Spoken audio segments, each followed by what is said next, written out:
Hello అండి. కొంతమంది patients విచిత్రమైన మూఢనమ్మకాలతో వస్తుంటారండి.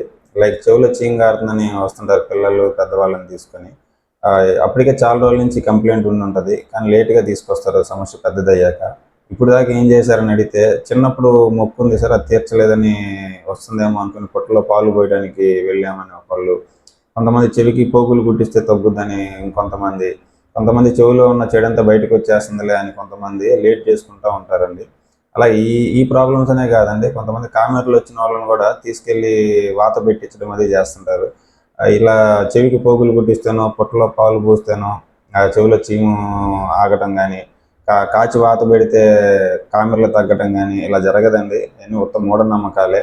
ఇలా చేసుకోవడం వల్ల సమస్య పెద్దదవ్వడమే గాకుండా ప్రాణాల మీద కూడా తెచ్చుకుంటారు. ఈ చెవికి సంబంధించి చీము గారటం గానీ, ఆ కారణాలు గానీ, ఆ ట్రీట్మెంట్ ఏంటి అనేది నేను తర్వాత వీడియోలో చెప్తాను.